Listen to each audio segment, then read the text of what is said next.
Ohayo, konnichiwa, oyasumi. Halo minasan, selamat datang di podcast Ekstasi. Bareng saya Ruben Setiadharma. Dan aku Anindya Zirli. Dan kami dari kelompok 6 dari kelas 10-7. Hari ini kita mau ngapain, Nin? Sekarang kita lagi rekaman podcast Ekstasi yang paling terakhir tahu. Kita jadi penutupan, Ben. Iya, tapi enaknya ngebahas apa ya? Gimana kalau kita memberikan solusi ke masalah yang dari awal udah dibahas di podcast kita kali ini?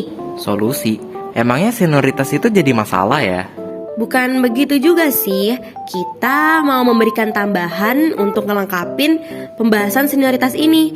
Kayak how to deal with senioritas gitulah. Oh, jadi yang dimaksud solusi itu kayak cara pencegahan, terus bagaimana perilaku kita sebaiknya terhadap senioritas ini, terus apa lagi? Ya, kita kasih resolusi lah pokoknya, biar orang-orang tuh tahu kalau hal ini bisa kita pecahkan dan kita juga bisa cari sisi positifnya. Sesuai sama yang di proposal ya, Nin? Iyalah. BTW sebelumnya Anin pernah gak sih ngalamin senioritas ini? Entah itu di posisi juniornya atau seniornya? Pernah dong, apa perlu nih diceritain? Dikit aja gak apa-apa. Apa ya? Oh iya, dulu Anin pernah pengalaman jadi ketua OSIS.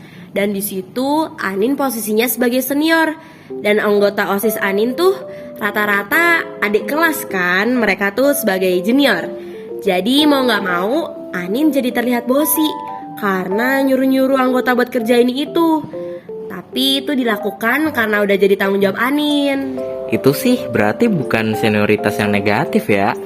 Iya, kan dari awal juga senioritas itu gak selalu negatif, Ben. Senioritas itu bertujuan untuk menertibkan, membantu, memberi informasi, dan lain-lain. Intinya kita gak bisa ngebahas senioritas ini cuma dari satu sisi negatif. Iya sih, benar juga. Aku juga di posisi junior sangat merasakan kalau senioritas itu sebenarnya selalu diperlukan. Jadi meskipun sudah menjadi budaya, kita harus mengamalkan yang baiknya dan menghindari yang negatif. Jadi gimana nih caranya untuk menghindari senioritas yang negatif? Atau gini aja deh, gimana sikap kita terhadap senioritas yang negatif ini? Cara mengatasinya itu yang pasti selalu melakukan hal-hal yang baik. Oh, maksudnya jangan bikin masalah gitu ya? Iya. Terus apa lagi, Ben? Kita harus bangun komunikasi yang baik. Komunikasi adalah kunci utama agar hubungan dengan siapa saja menjadi baik dan harmonis. Kita juga harus bisa menciptakan suasana yang hangat dan jangan bersikap seolah-olah berani dan menantang jika ada senior yang gak sependapat denganmu. Iya, semakin sering berkomunikasi, kita jadi sefrekuensi dan menghindari tuh sama yang namanya lost in translation. Betul banget. Kemudian kita harus tunjukkan kualitas kalau kita ini worth it, biar senior tuh memandang kita dengan impresi yang baik. Bukannya itu malah bikin senior jadi terdominasi? Kan ada yang namanya kolaborasi, jadi supaya pihak junior dan senior gak ada yang merasa lebih unggul. Ya juga ya, setuju deh. Anin juga mau nambahin, kalau sebagai senior itu jangan merasa paling hebat. Ingat, di atas langit masih ada langit. Terus Nin, gimana kalau misalnya ada yang menjadi korban perundungan gara-gara masalah senioritas ini? Kuncinya yang pasti adalah melapor sih. Biasanya korban bullying atau perundungan itu takut buat nunjukin kalau mereka tuh korban. Tapi bingung kalau mau lapornya kemana? Anen gak update banget. Negara kita kan punya KPAI atau Komisi Perlindungan Anak Indonesia. Tugas mereka adalah mengawasi dan memberikan pemenuhan HAM pada anak. Kalau perundungannya bukan pada anak gimana? Kalau yang kena rundung itu anak kuliahan atau mungkin orang yang udah kerja, itu gimana tuh? Masa mereka lapornya ke Komisi Perlindungan Anak? Ada juga kok yang namanya Komnas HAM. Mereka adalah lembaga yang berwenang menyelidiki pelanggaran hak asasi manusia yang berat. Jadi jangan takut untuk melapor.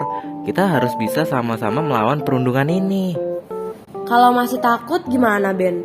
Kadang sebagai korban kita ini diancam biar kita tutup mulut. Mau ngelapor malah jadi nambah masalah buat pihak korban. Nah, kalau gitu berarti antara kita aja yang ngalah atau kita melawan. Kita gak bisa lapor, tapi kita masih bisa menghindarinya kan?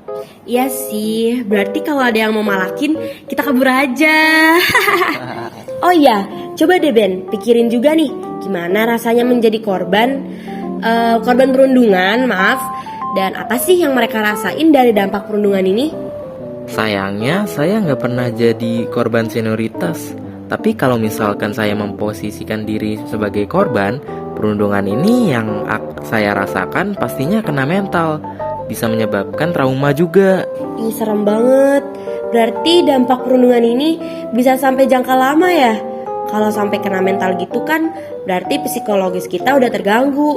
Dan belum tentu trauma itu bisa disembuhkan. Iya, terus bisa jadi dendam. Dan akhirnya senioritas negatif gak bakalan bisa teratasi karena adanya rasa dendam yang nantinya bakal dipuaskan ke juniornya pada saat korban sudah menjadi senior. Iya juga, ternyata sulit ya mencegah kasus perundungan ini. Selain karena tradisi, senioritas ini terjadi karena lingkungan dan lemahnya pengawasan. Makanya senior berani semena-mena karena gak ada yang mengawasi mereka dan mereka bertindak semau mereka. Intinya, apapun yang terjadi, segala bentuk dari perundungan termasuk senioritas yang negatif, kita harus berani untuk bersuara supaya pelaku-pelaku perundungan ini bisa menerima sanksi, entah itu sanksi tertulis atau sanksi sosial. Ya Nin, betul sekali. Terakhir juga kita memerlukan orang-orang sekitar. Jangan lupakan kalau manusia itu makhluk sosial, kita memerlukan bantuan orang lain. Itu mah tahap awal banget untuk mengatasi perundungan. Maka dari itu, kita harus menghindari pertemanan yang merugikan. Kita juga harus pintar dalam berteman. Bukan berarti kita milih-milih ya dalam berteman. Cuma kita harus bisa membedakan mana yang baik dan mana yang benar. Teman yang suportif itu juga sangat dibutuhkan ya Nin. Itu mah udah jelas. Anin gak mau punya teman yang nusuk dari belakang. Itu perundungan juga kan ya. Iya Ben, itu termasuk perundungan. Tapi di podcast ini kan kita gak ngebahas dengan tema itu. Mungkin ada kali ya kelompok lain ngebahas itu, ngebahas teman yang nusuk dari belakang. Tapi Anin gak tahu ya. Kayaknya udah cukup gak sih episode 3 kali ini? Anin yakin udah pada bosen ini yang denger. Tapi aku juga mau bilang terima kasih banyak buat yang udah dengerin sampai sini. Yang artinya para pendengar ini sudah setia karena kita udah sampai di penghujung. Walah, bener juga. Aku juga mau ngucapin makasih banyak buat teman-teman kelompok 6 dari kelas 107 yang udah berusaha keras sampai sekarang. Meskipun jujur aja, proposal gak kelar-kelar nih. Hahaha, tapi habis ini janji deh bakal kelarin kok. Harus dan secepatnya. Udah gak perlu basa-basi. Sekali lagi kami ucapkan terima kasih sebanyak-banyaknya untuk para pendengar yang setia. Dan sampai jumpa dengan kami di lain waktu.